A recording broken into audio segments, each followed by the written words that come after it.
Welcome to Digital Hauntology, a channel where I write essays on video games. This is the third video in a 4-part series on Remedy's output, starting with 2010's Alan Wake and ending with a review of sorts on 2023's Alan Wake 2. The first part was on the first game in the series, my last video was on American Nightmare, and this video is, as you may have already guessed based off of the thumbnail and title, on 2019's Control. Keep in mind that there will be spoilers in this video for not only Control, but also for Alan Wake, American Nightmare, and a few small spoilers for Quantum Break. As I've stated in the two previous videos, this series of essays really came into focus as I was writing a review on Alan Wake 2. During that process, I kept finding myself falling into a trap. I'd start off writing about 2023's title, but so much of its style and world building are directly impacted by what came before it. And so I'd find myself going off on tangents, explaining techniques that Remedy had employed in its past titles and how they paved their way towards Alan Wake 2's distinct visual style, and I was even stumbling over plot beats and world-building details that had first showed up earlier in Remedy's catalog.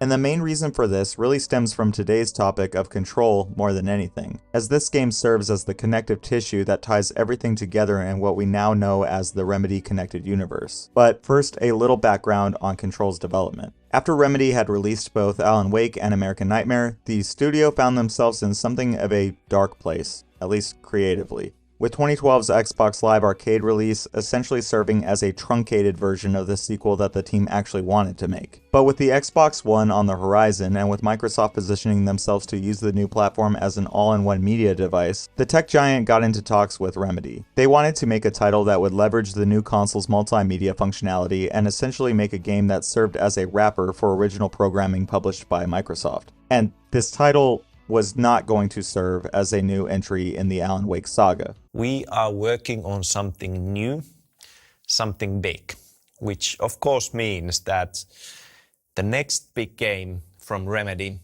won't be Alan Wake 2.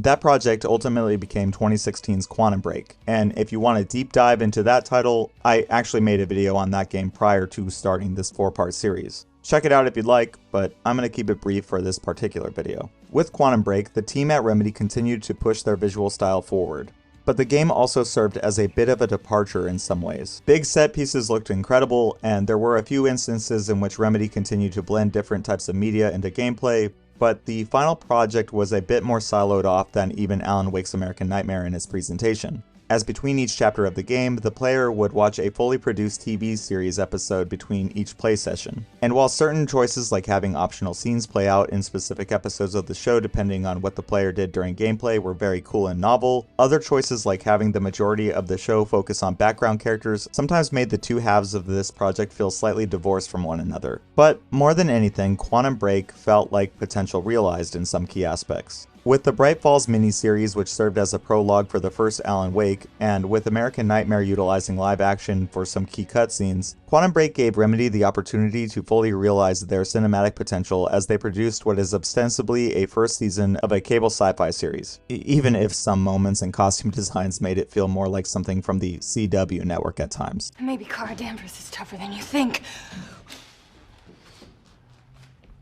But with performances by Shawn Ashmore, Courtney Hope, remember her, she's going to be important for the rest of this video, and most importantly, Lance Reddick, this show always managed to punch above its weight and keep the viewer interested enough through the runtime of these otherwise glorified cutscenes. The game was slick, it was stylish, and it tread new ground. But Microsoft ultimately continued the trend that they had established with Remedy during the Alan Wake saga. The game sold decently, it ended in such a way that left room for a sequel, but Microsoft never greenlit a follow-up. And at this point, with Remedy having sold the Max Payne IP to Take-Two Interactive years prior, and both Alan Wake and now Quantum Break belonging to Microsoft, the team now found themselves in the same situation that they were in before developing their 2016 title. And even though this project of Quantum Break showcased Remedy's evolving output, small references and Easter eggs made it clear that Remedy was still holding out hope of being able to return to Alan Wake in the future.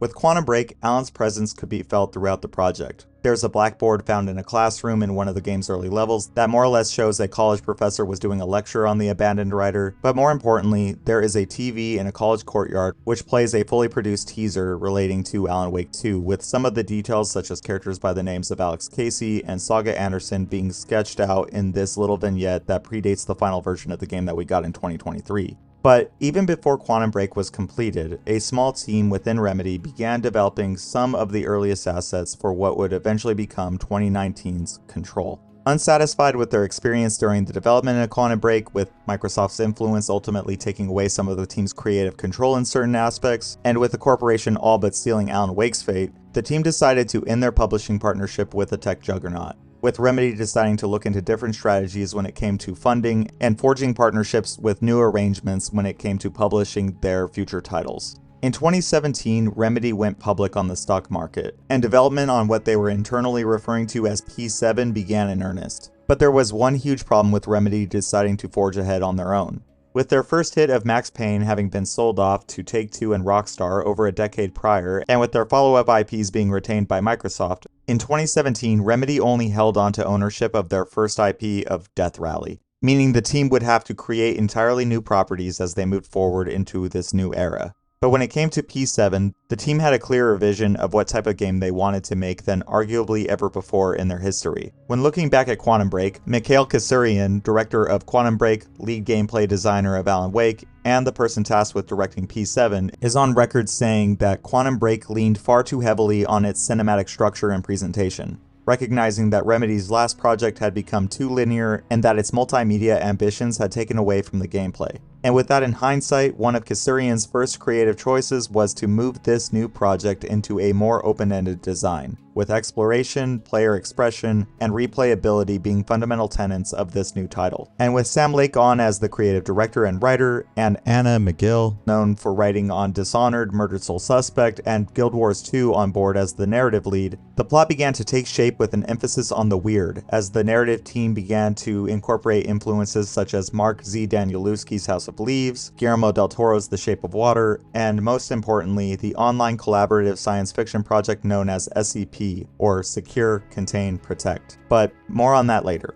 And as development on P7 got to the point where it was presentable, Remedy was able to secure a publishing deal with 505 Games. But in a first for the company, Remedy was able to negotiate terms in which they retained far more creative control over this new game's IP, allowing Remedy to move forward with concepts and even characters that they created in Control, and expanding and moving forward with them in Alan Wake 2. And if you've been paying attention to gaming news this last month, on February 28th, Remedy announced that they have since bought back complete ownership over the Control IP, giving them the ability to either self-publish or re-release anything related to this franchise at their discretion going forward. And 505's parent company, Epic Games, also contributed directly towards the funding of the project under the condition that Epic retained the exclusive digital distribution rights on the PC platform for a full year through the Epic Game Store. P7 was officially unveiled as Control during the Sony PlayStation press conference in June of 2018, and roughly a year later on August 27th of 2019, the game was released on PC, as well as Xbox and PlayStation consoles. But there was one development between this announcement and the release of Control that went largely unnoticed by many at the time, but it would cement Control's importance to their catalog forever. In July of 2019, Remedy acquired the rights to Alan Wake from Microsoft, basically setting the groundwork for not only the eventual Alan Wake 2, but also the foundation of what we now know as the Remedy Connected Universe, with this entry of Control. As Remedy used this title to not only connect this game to Alan Wake directly, but also sow the seeds to connect other future and past works to something greater in this mind-bending and surrealist landscape. So with all that said, what is Control?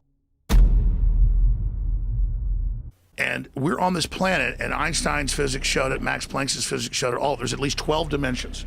The object was moving very slowly. Certainly it was going at a rate that would not sustain conventional aircraft in flight. There's a nuclear test site. There's Area 51. There's the Tonopah test range north of that. There's little sub-areas. There's areas where they test chemical weapons and things like that. So it's all broken up as a gigantic test. Story about UFOs, but it's all government. It's all like military-industrial complex. Think like Area 51, CIA, Department of Defense, and then... I don't like them putting chemicals in the water that turn the friggin' frogs gay! Control is a lot of things. It's a frenetic action game, its environments lend themselves to exploration better than just about any other Metroidvania-style game that I've ever played, and it is more or less the Rosetta Stone for understanding how Remedy has crafted their connected universe. But more than anything, Control is a love letter to the weird. As I mentioned earlier, the SCP project is an ongoing collaborative science fiction writing project that dates back to 4chan's Paranormal Forum X, when an anonymous poster uploaded what would become the first entry in this project back in 2007. The user was eventually identified as Wesley Williams, who uses the screen name Moto42, and this post more or less acted as a template for what the SCP project would eventually become. In this first entry, titled SCP-173, with its attached screenshot of a bizarre sculpture which would eventually be identified as Untitled 2004, a work by a Japanese artist, Izumi Kato. This sculpture took on its new identity as SCP-173 in what appears to be a dossier from a secret agency. And this file outlines not only the threat that this object poses, which is this little homunculus reportedly snapping the necks of anybody who breaks eye contact with it while in close proximity to the entity, but also the methods of securing and containing this threat. In this particular case, it is standard protocol for no fewer than 3 personnel to encounter SCP-173 at a time, with at least 2 members maintaining direct eye contact at all times with the object, communicating with one another whenever somebody needs to blink, as the threat cannot move while at least one person is maintaining line of sight with the sculpture. With this type of storytelling acting as the style guide, countless contributors flock to the SCP Foundation website,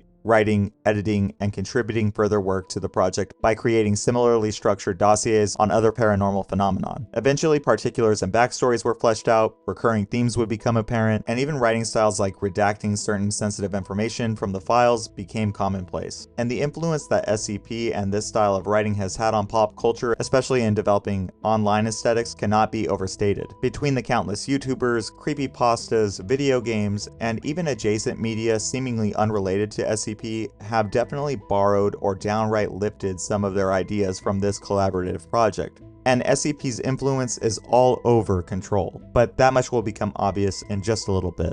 At its core, Control, which takes place in the Oldest House, a shadowy government building in the middle of New York City which can only be found by those who are actively looking for it, is essentially Remedy's crack at adopting this type of storytelling and creating their own fiction and list of paranormal occurrences within it. The Oldest House is the headquarters of America's Federal Bureau of Control, or FBC for short, a secret agency which works from behind the curtain to research, catalog, contain, and ultimately control all evidence of the paranormal and shield their effects from the unsuspecting public. And the player experiences and learns about all of this through the eyes of Jessie Faden, played by Courtney Hope, returning to Remedy after making her video game debut in Quantum Break as Beth Wilder. Jessie has been led to the Oldest House by an entity that only she seems to be aware of, a being that more or less seems to live in her head, but more on those specifics later. And we eventually learn that this bizarre alien lifeform goes by Jessie's given name of Polaris. Jessie has spent the last 17 years following the trail of her brother Dylan, who went missing after a paranormal event occurred in Jessie's hometown of Ordinary. And now, at the beginning of this game, Polaris has led Jessie to the Bureau's front door. The Bureau is currently under lockdown when Jessie arrives, but she is able to bypass all security and even make her way deeper into the Oldest House as she encounters a janitor who seems to know far more than he is letting on. And from here, Remedy's, and more importantly, writer Sam Lake's other main influence starts to come into full view, and that is the novel House of Leaves. After talking to Ati the janitor and following his instructions, the player finds out that this building's layout,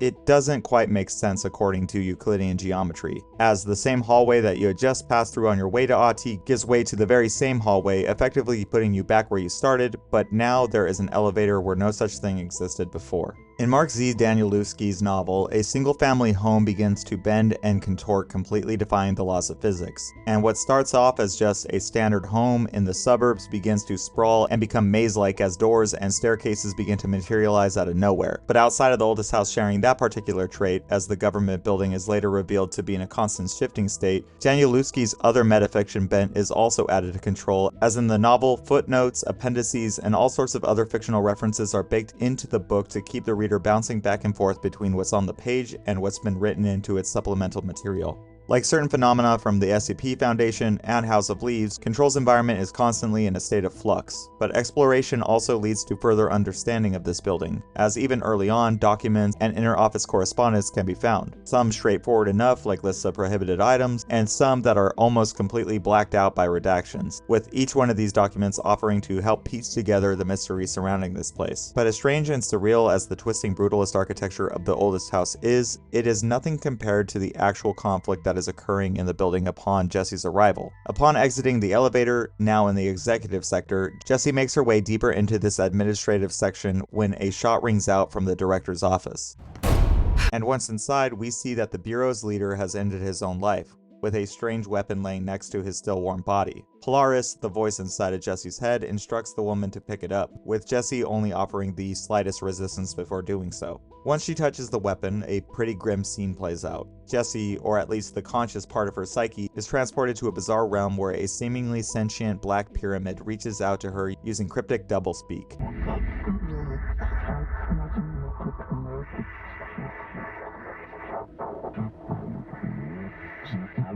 But back in the director's office, Jesse is in a fugue state, lifting the gun up to her temple without her knowledge. Without knowing what she was doing, Jesse opted into a selection ritual of sorts the second that she touched the weapon. And with her consciousness trapped in what we eventually learn is called the astral plane, this surrealist landscape of blinding white light and slabs of polished black rock is under the dominion of the Board, an entity or entities represented by the Black Pyramid, which influences the Bureau by bestowing certain individuals with roles and abilities in order to serve its/their secret needs. Here, Jesse is tasked with participating in this selection process, unaware that if she fails, her body back in the director's office will pull the trigger and she will be killed. From a gameplay perspective, this is just a light tutorial to teach the player the basics of movement and combat, but from a narrative standpoint, the stakes couldn't be higher. After she completes this obstacle course, the Board binds the weapon, which we then find out is simply called the service weapon, a proper noun here, to Jesse, making Jesse the new director of the Bureau in the process, effective immediately. And it is at this point that we are simultaneously introduced to multiple concepts of extreme importance to this game's world. First, the service weapon is something known as an object of power. In Control, objects usually archetypal in nature, think something instantly understood by most people like a rubber duck or even a refrigerator, these items can be warped by the collective unconsciousness. These warped everyday items are then known as altered items in the world of Control, and similarly to the SCP-173 that I mentioned earlier, these mundane items are made paranatural in all sorts of ways. Whether it is a fridge that is functionally identical to SCP-173, which requires constant eye contact or it will devour people in close proximity to it, or something less volatile like a pink flamingo yard decoration that can locally change the weather. But an object of power is an especially potent altered item, which could cause altered world events, or AWEs, but more on those in a second, or these altered items can be created by AWEs, but I'll get around to that. And these objects of power seem to be directly controlled and possibly created by the Board, and then bound to individuals with paranatural aptitude, in this game called para-utilitarians. And it just so happens Jesse, without knowing so, is one of these. And after watching a quick explanation on this phenomenon through a short presentation by Head of Research, Dr. Darling, played by Matthew Peretta, who previously voiced Alan Wake. Now, the service weapon is, of course, a prime example of an OOP, a very powerful one. And then coupled with reading an SCP-inspired case file on the service weapon, we learned that this particular object of power not only serves as the director's application process, but that this thing is believed to predate the FBC and potentially have existed throughout history under different names and forms. Names and forms like Excalibur, Mjolnir, and Varonostra. Very quickly, the acronyms and concepts pile up. Altered items, OOPs or objects of power, the FBC itself, echoes or communications from the recently deceased director whose energy seems to be at least partially bound to the service weapon, with these echoes being shown through a blend of live-action cutscenes and gameplay, continuing Remedy's push into utilizing different media for its storytelling. There's also the Board and the Oldest House, which seems to be a place of power, a paranatural location which has a connection to different dimensions, including the astral plane that we just visited, and because of these connections, the Oldest House exists outside of humanity's typical understanding of time and space. And while the FBC was created to study and ultimately understand all of these things, they are definitely playing from behind the 8-ball in a lot of ways, as no matter how hard they try, some of these phenomenon are just not meant for our understanding. But the main role of the FBC is to stop altered items from impacting the public, and to stop and contain AWEs, or altered world events. And these events occur when paranatural forces, usually from other dimensions, intrude upon what we accept as base reality in dangerous or just unpredictable ways. And without getting into the particulars at this point, Jessie was orphaned and separated from her brother in Ordinary after an AWE occurred there, with its cause being a slide projector which was eventually identified by the FBC as an object of power. an OOP that acted as a gateway to other dimensions, including Polaris' homeworld. But as much of a lore dump as all of this is, Control just treats all of it as very matter of fact. You learn the particulars as you go, and exploration is rewarded by finding more of these case files to unmuddy the waters. But just as you and Jesse are starting to get your bearings, the oldest house becomes the focal point of its own AWE. Once Jesse leaves the director's office, she encounters several people suspended in midair, and then a force rushes her and attempts to corrupt her mind in another example of Remedy blending mediums. And it would have succeeded if Polaris wasn't there to push it back. But those who had been suspended weren't as lucky, with some of them staying stuck in the air chanting a bizarre order of words, but others are hijacked and begin shooting at Jesse, with her only choice to gun them down with her new service weapon. And that is where the main focus of this game's narrative really comes into view. From this point on, Jesse has two goals: combat this threat and try and locate Dylan. As she pushes further into the building, she learns that there are a few key people who have been unaffected by this developing AWE, as they had been given these strange devices to wear by the same Dr. Casper Darling that we had been introduced to in the earlier video presentation. These devices, known as Hedron Resonance Amplifiers, or HRAs, emit a certain frequency that keep this threat at bay. And among these survivors is the charismatic, albeit peculiar, Emily Hope, a research assistant working directly under Darling, who seems to have a great deal of insight into the FBC, but now that the good doctor seems to have gone missing, she's effectively the most senior member of the research section available. Emily is momentarily surprised by Jesse being able to survive without an HRA, but as the two talk about the threat facing the FBC, Jesse casually calls this force the Hiss. Somehow, this hostile force, this hiss, that works? And the name sticks. But that is not the only thing that Emily instantly accepts. She, and later every employee of the FBC, instantly accepts Jesse as the new director. And it seems that the oldest house itself agrees, as framed portraits that once showed director Zachariah Trench now show the redheaded woman as the new leader. Emily also accepts that Jesse seems to be immune from the hiss, and asks her to try and push the alien force out of a nearby suspended captive. But it doesn't go too well.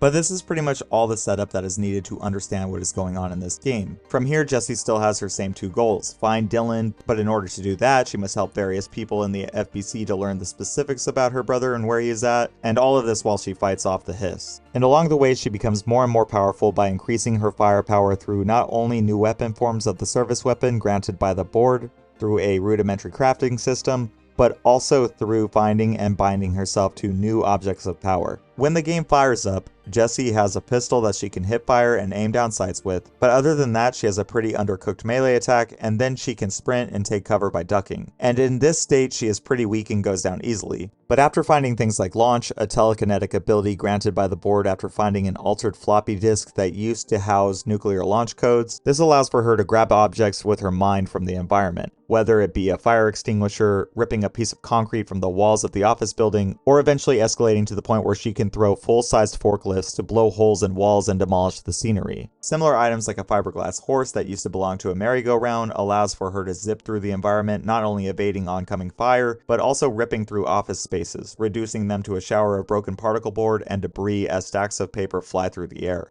And then there is a personal favorite of mine, the Benikoff TV, an old CRT television that allows Jessie to levitate through the air. There are other abilities that can be unlocked through side missions, like creating a shield out of snatched rubble, a mind control power which allows for Jessie to body snatch enemies with low health and turn them into her temporary allies, and then there's even a ground pound, with all of these abilities becoming more powerful as you complete missions and unlock upgrade points. But even after just unlocking a few of these abilities, Jessie becomes a threat to be reckoned with.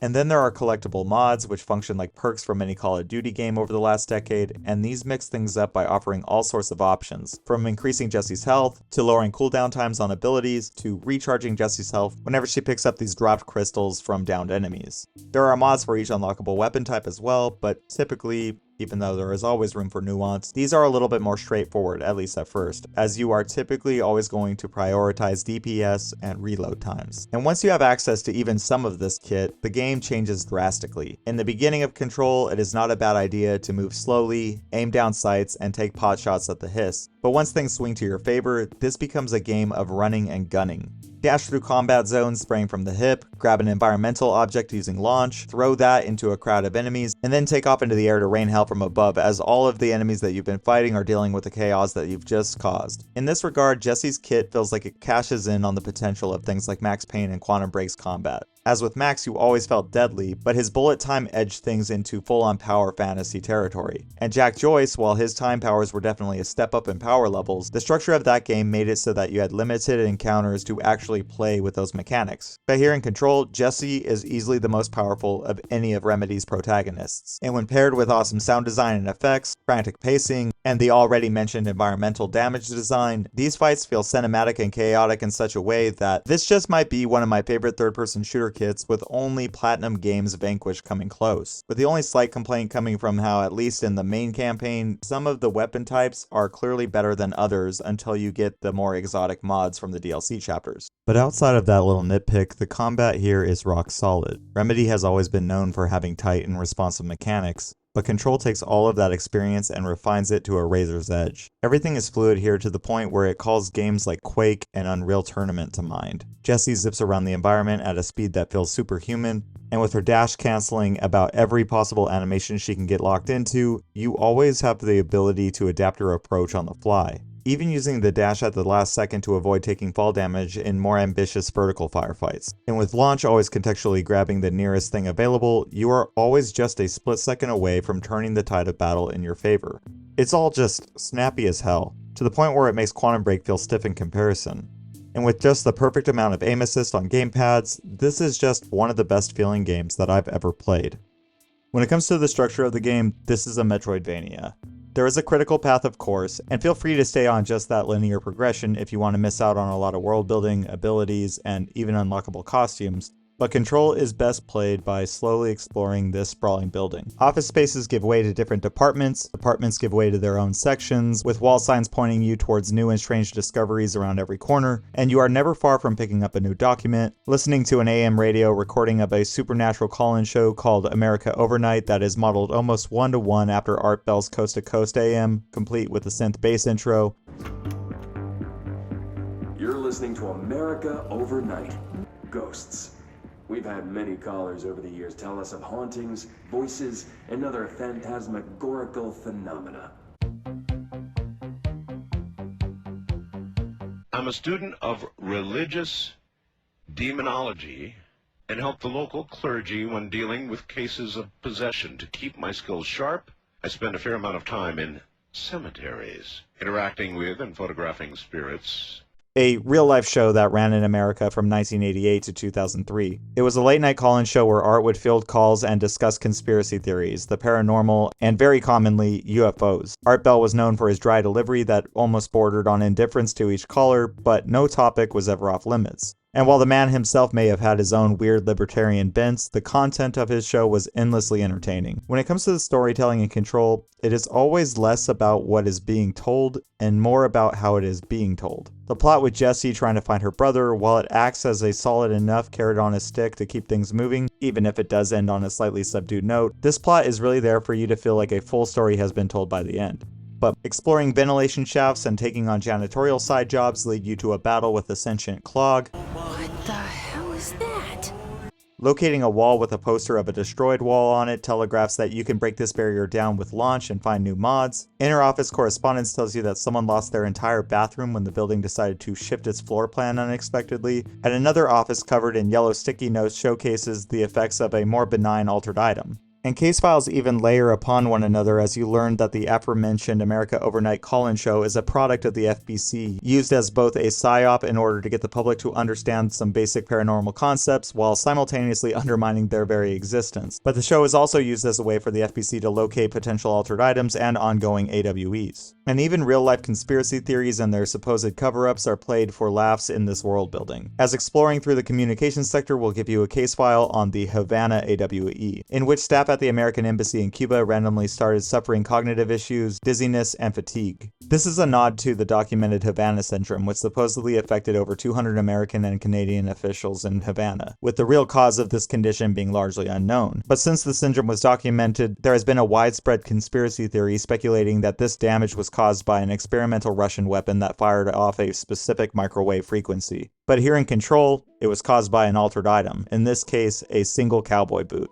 And then documents that outline the FBC's budget requests more or less say that the US government will be largely unaware of the money that is allocated towards the Bureau, with the oldest house essentially using the same kind of power that it has to keep itself secret by everyone except those who already know where to look. And this is definitely a cheeky nod to the fact that the Pentagon has repeatedly been unable to account for figures up to $1.9 trillion of missing assets. This environment is built for people who love conspiracy theories, the X-Files, UFO stories, and all things secret and hidden. And when this game is at its best, these twisting hallways and surrealist landscapes give way to straight up dream logic. In these moments, Control taps into this vibe better than just about any other work of fiction I've ever encountered. And although I'm typically a leftist skeptic, there are certain things that I've read along the way that have always kept that I want to believe spirit alive and well in me. Control's map is a lot like Shadow Moses from Metal Gear Solid in its sprawling design. Key cards keep the critical path on rails, but progression awards new keys, and each new card leads to countless diversions. And once levitation is thrown into the mix, environments that were once static become dynamic once you start looking up. And even though it's annoying to admit this, because it's annoying to mention the same game that almost everybody has been comparing every action title for the last decade and a half to, Control did take notes from Dark Souls in its design. As you progress through the oldest house, control points, which in fiction are arrays that are designed to keep key pieces of the building from shifting around you, these are effectively the Souls series bonfires, as they act as checkpoints, fast travel hubs, and even upgrade points. And there is even the additional influence where in this game enemies drop source instead of souls, and this source is used as an upgrade currency. And like from Software's ubiquitous series, dying is punished in this game as well, but instead of having to go kill the thing that killed you, Jessie just loses 10% of what she was carrying upon each death. And these control points, they have to be restored upon finding them, as they've been corrupted by the hiss, and the oldest house erects temporary barricades as a way from stopping the spread. So with Remedy's desire to make a game that was built around exploration, player expression, and non-linear storytelling as key features of its design, I think that they more or less nailed these tenets. And all this supplementary material usually lends itself to far more interesting world building than the main plot of the critical path. But when it comes to player expression, which was another feature that Remedy put as a bullet point in the original design conversations, it's there, but some of it could deal with an overhaul. But a lot of that factors into the final tentpole that the team wanted to nail, which was replayability. As a quick side note, I'd like to kind of explain where I'm coming from with Control. Playing Control's Ultimate Edition on PS5 for this video, this is my 4th time through the oldest house. And I'll even take it one step further, this is my 4th time 100%ing all of the content available. I originally played Control at launch on a stock PS4, and I just wish I still had footage of that because it was pretty rough in that initial version of the game. Physics and lighting engines would cause the game to experience insane slowdown and frame drop, often dropping around 20 FPS.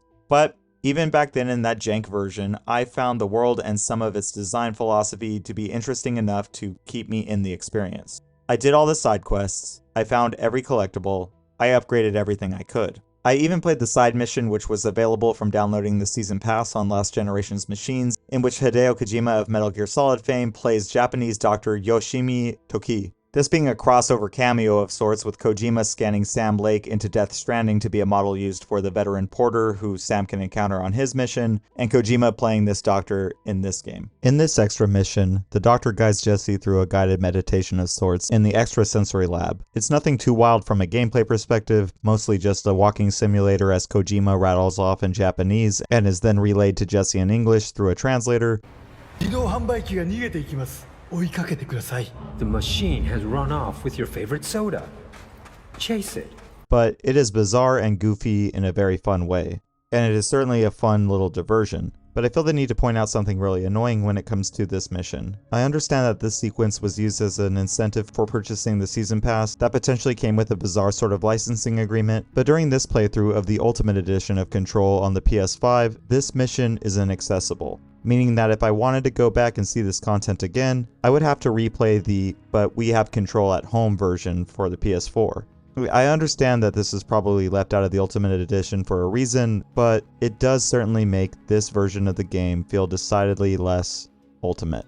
I played through Control a second time in its entirety around the time that the first DLC for the game came out, called The Foundation, as the game had also been given a performance patch which toned down some of the more taxing systems to give the game a more solid frame rate, sticking almost to 30 FPS this time around. After playing through the main game again, I played through the new DLC, which is post-game content that takes Jesse to the lowest and oldest levels of the oldest house. And while there is certainly a cool little subplot going on here, again, it is the world building and the side content that is king here too. Essentially fleshing out the Bureau's past with a lot of correspondence relating to the 1960s and the Bureau's previous directors. When I picked up a PS5, I ended up playing Control a third time. I picked up the Ultimate Edition, ran through the game completely, then played the Foundation DLC again, as well as going through the Expedition mode, which is a challenge mode of sorts that allows for you to grind out better mods for your character, as well as unlock an exclusive costume for Jesse. And then I ended up playing through the final DLC for the first time, which was called AWE. But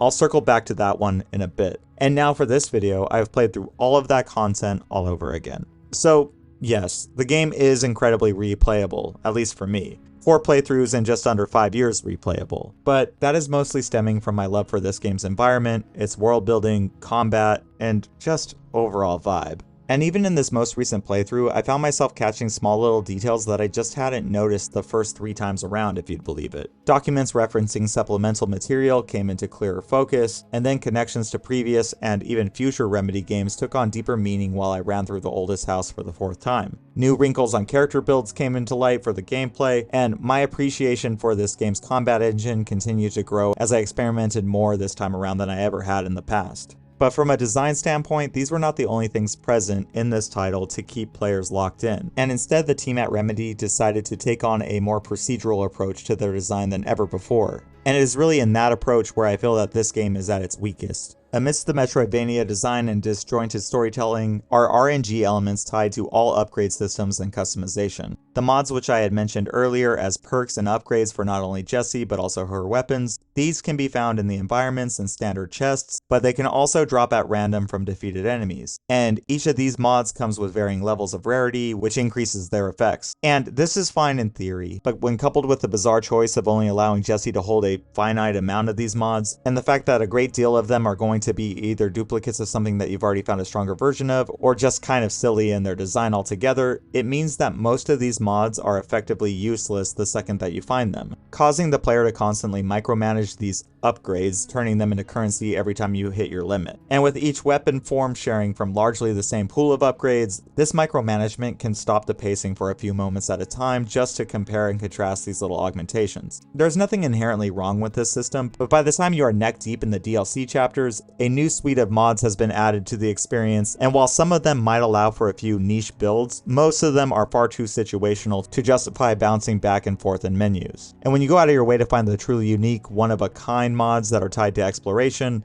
a lot of these RNG upgrades just don't pack the same punch. Control 2 has been announced at this point, although details are very sparse. And if there is one major change I'd like to see done on a system level, I'd like for Remedy to fine-tune this system. At the very least allowing for far more of these to be picked up before you have to manage them, or just retooling the whole system together to focus on creating more unique options. And also tied to the replayability design philosophy, there are timed events similar to something that you'd see in a live service game like Destiny called Bureau Alerts, where Jesse will be alerted to a particularly strong group of enemies, usually pretty far from your current location when they come in. And these typically reward the player with additional mods and currencies as well. And while doing a few of these early on might give you earlier access to a few upgrades, they become very repetitive as there are only a few unique encounters that are being rotated in this system.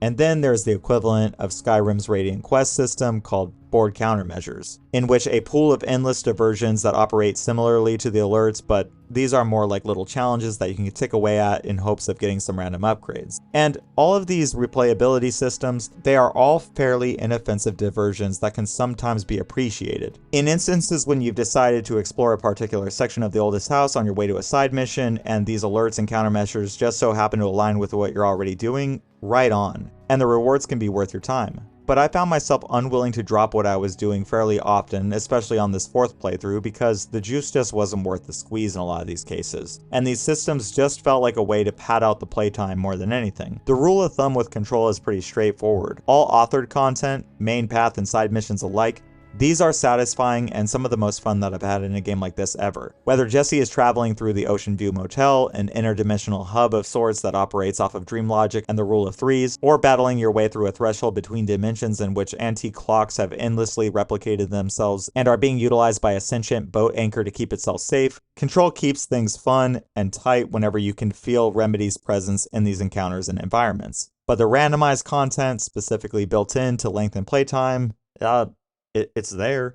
And now the elephant in the room. This video is part 3 of the Alan Wake retrospective for this channel, and so far I have said very little about how Remedy's author factors into this 2019 title. Control acts as a primer for this entire universe, and the FBC gives the player a new vocabulary for discussing it. AWEs, objects of power, echoes, thresholds, which are essentially bleeds between realities, and even an agency to try and make sense of all these phenomena. The events of Alan Wake were an AWE as far as the FBC is concerned, even going as far as to call it the Bright Falls AWE, with Alan's clicker that was left for him by Thomas Zane being a potential object of power. But when it comes to how these two games are interweaved, we get our first direct connection when it comes to the typewritten pages from Alan's typewriter. In the containment sector's panopticon, on her way to find Dylan and after meeting its supervisor Frederick Langston and learning about the panopticon's purpose of containing altered items and objects of power, Jessie makes her way up the structure. But for players who are interested in exploring every nook and cranny, Jessie can find a small Alan Wake Easter egg amongst the altered table fans, swan boats, and refrigerators. And getting close to this typewritten page plays out the following scene in the form of an echo.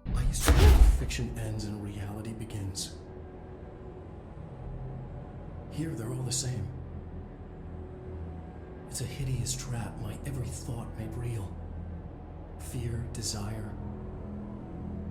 How can I ever know for sure I've escaped and not just lost in my own fantasy of it? That thought alone can drive you insane.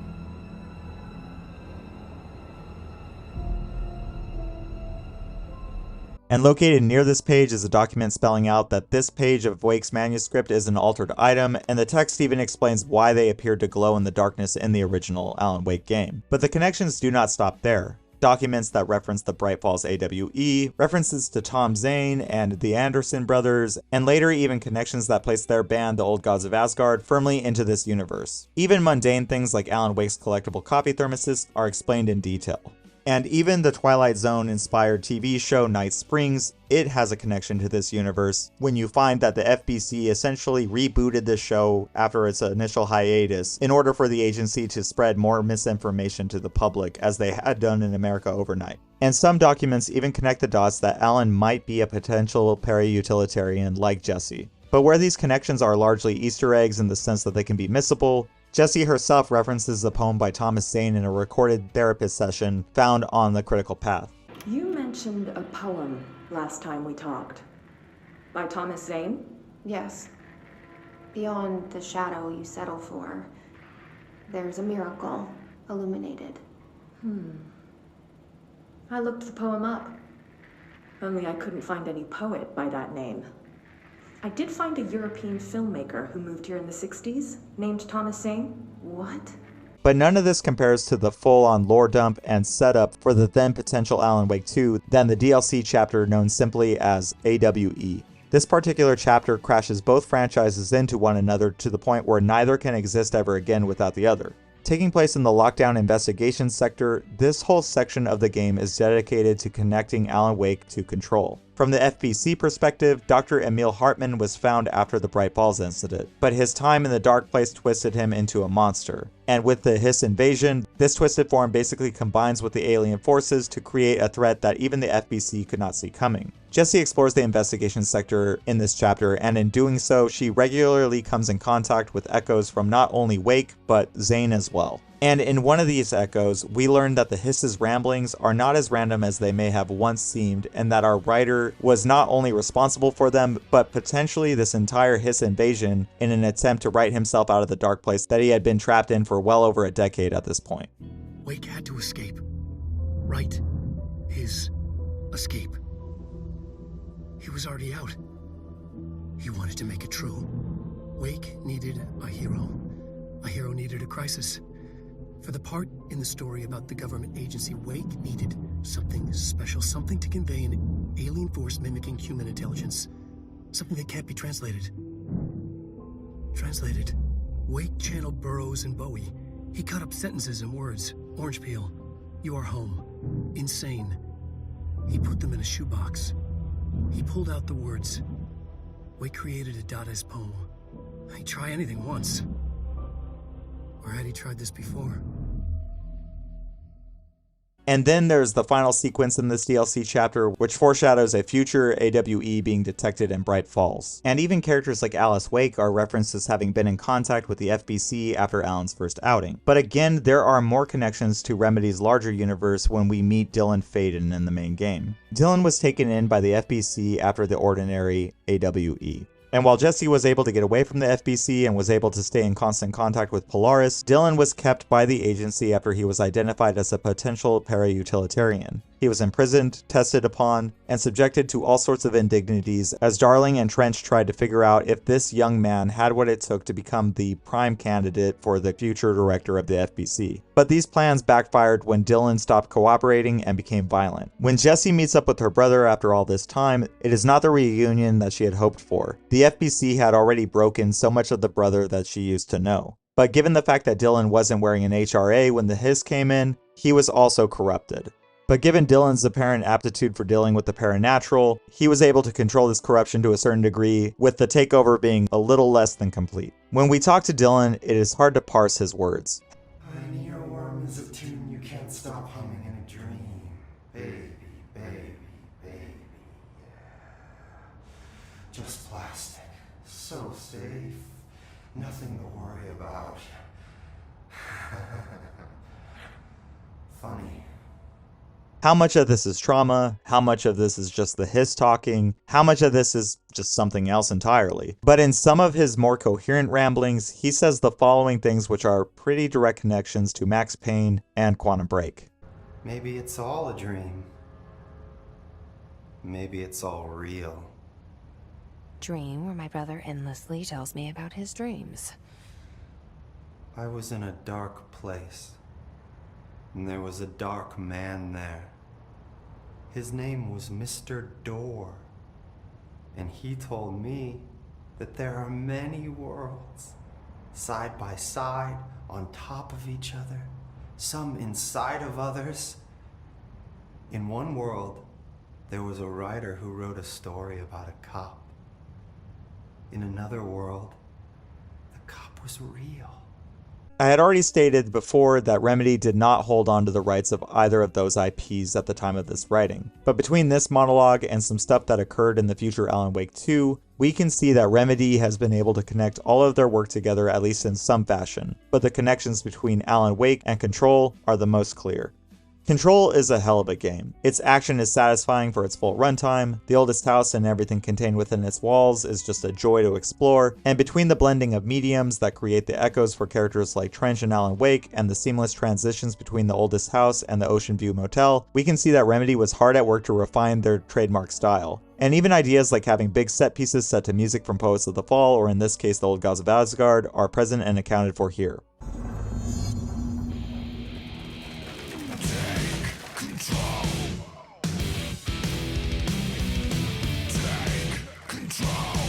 But really, this game's biggest strength going forward is how it recontextualizes everything in this now connected universe. We now have a glossary of terms to give to events and phenomena, and even things like the service weapon potentially being as old as time and the oldest house having a few details that loosely connected to Norse mythology make even small characters from previous games like Alex Balder from Max Payne take on new meaning. With the oldest house potentially being a stand-in for Yggdrasil, a sacred tree in Norse mythology that connected all 9 realms of existence. And with the old gods Odin and Thor, these connections to Norse mythology are being twisted and reimagined by Sam Lake and the rest of this team at Remedy.